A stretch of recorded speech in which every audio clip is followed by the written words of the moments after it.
Hello everyone, welcome back to Pharmacy Made Easy.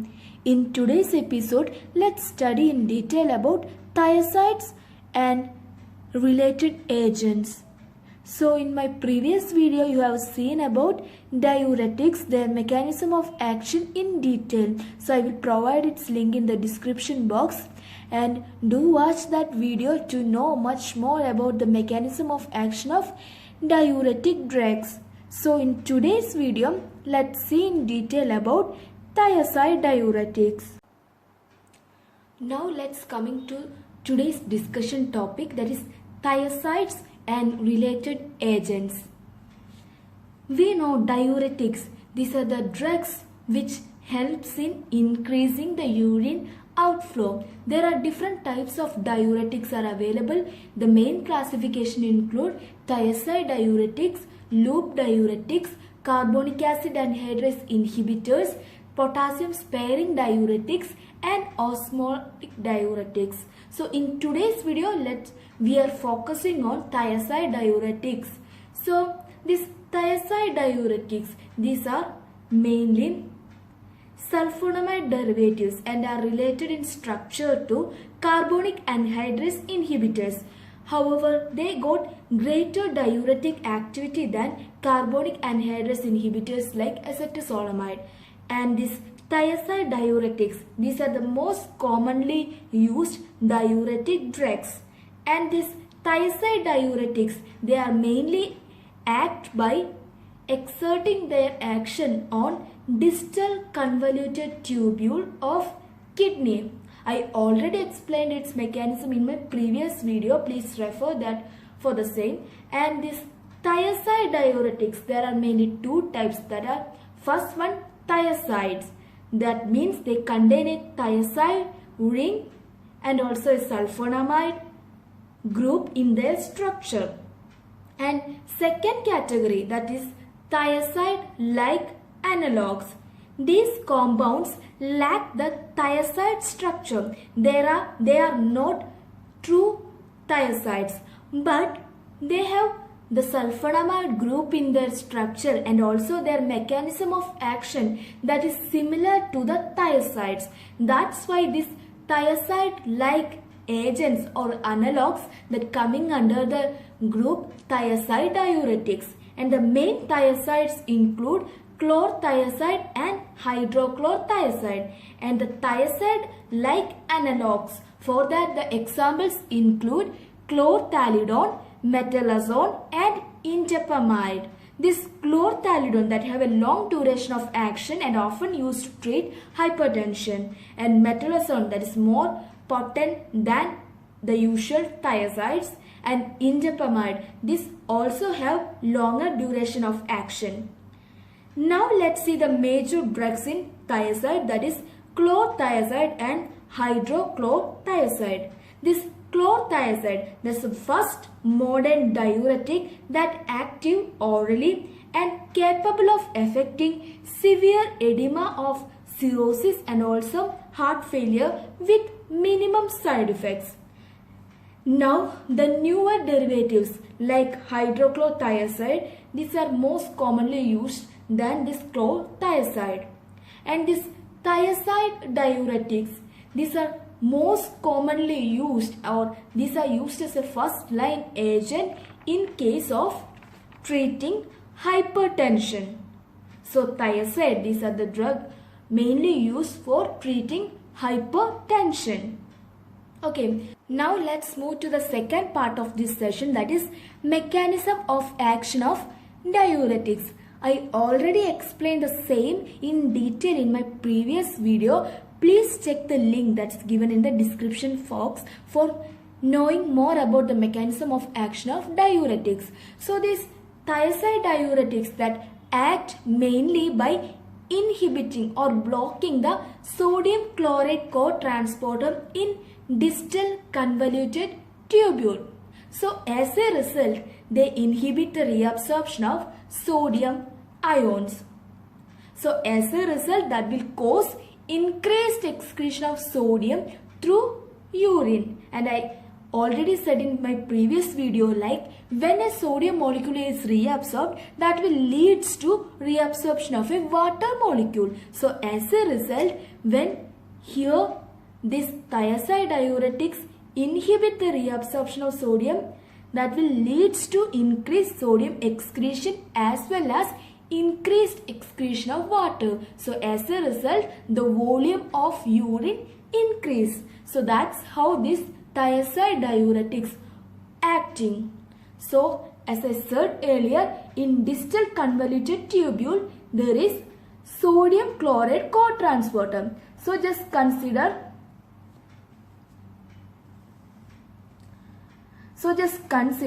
this as distal convoluted tubule, and this is the membrane of distal convoluted tubule, and in this membrane there is a sodium chloride co-transporter. So this will help in reabsorption of chloride ion, that will leads to subsequent reabsorption of one sodium ion. So this distal convoluted tubule that has a sodium chloride co-transporter. So this thiazide diuretics inhibit this sodium chloride co-transporter. So when a chloride molecule is reabsorbed from the tubule into the blood or circulation, a sodium molecule is also reabsorbed. So thiazide block this co-transporter. As a result, this sodium reabsorption is inhibited, and that will leads to increased excretion of sodium and water through urine. I hope the mechanism is clear for you. Now let's see the pharmacological actions of thiazide diuretics. First one, increase the excretion of sodium and chloride, which I already explained. And second one, loss of potassium. We know in collecting duct there is a sodium potassium transporter. When one sodium molecule is reabsorbed, when potassium molecule is secreted into the filtrate or tubule. And this thiazide diuretics, they block the sodium reabsorption in distal convoluted tubule. And because the sodium concentration in the filtrate that is increased by the thiazide arriving at the distal tubule, more potassium will be exchanged for sodium, resulting in, so that will leads to continuous loss of potassium from body with prolonged use of these diuretics. So it is necessary to monitor the serum potassium levels often to assure hypokalemia is not developed. And this hypokalemia, this is very critical in case of cardiac arrhythmia. This can precipitate cardiac arrhythmia. So this potassium level should be monitored often in order to assure that hypokalemia is not developed. Now the third action, loss of magnesium ions, and this cause magnesium deficiency, especially in case of elder patients. Fourth pharmacological action is decreased urinary calcium excretion. Thiazide diuretics decrease the calcium content of urine by promoting the reabsorption of calcium. So this effect, this is in contrast to loop diuretics, because loop diuretics increase the urine calcium concentration, whereas thiazide diuretics decrease the urine calcium concentration. So please note the point, thiazide diuretics decrease the calcium excretion by promoting the calcium reabsorption from the filtrate. Fifth pharmacological action is reduce the peripheral vascular resistance. So this is by relaxing the arterial smooth muscles. Thiazides that reduce the blood volume. So as a result, they will cause the relaxation of arterial smooth muscles, and that will leads to decreased peripheral resistance. So this is the fifth pharmacological action of thiazide diuretics. So the first one include increase the excretion of sodium and chloride, and second one, it cause loss of potassium ions. Third one, it causes loss of magnesium ions. Fourth one, decreased urinary calcium excretion. Fifth one, reduce the peripheral vascular resistance. Now let's see the therapeutic uses of thiazide diuretics. So the first major important use of thiazide diuretics, that is treatment of hypertension. So these thiazide diuretics that increase sodium and water excretion through urine, and that will cause decrease in extracellular volume. That means it will decrease the blood volume. So that will leads to decreased cardiac output by decreased renal blood flow. So as I already before I said, this thiazide diuretic, they decrease the peripheral resistance by relaxing the arterial smooth muscles. So this decrease in peripheral resistance along with decrease in cardiac output together helps in reducing or decreasing the blood pressure. So this thiazide diuretic, these are effective in reducing systolic and diastolic blood pressure for extended period in majority of patients with mild to moderate hypertension. Then when used this thiazide diuretics along with ACE inhibitors, that is the angiotensin converting enzyme inhibitors, they increase the effect or enhance the effect when given in combination. Second use is in heart failure. But in case of heart failure, the most commonly used diuretic is loop diuretics. But these thiazides can be added if additional diuresis is required. Then third use is hypercalciuria. These thiazides inhibit urinary calcium excretion by promoting the calcium reabsorption.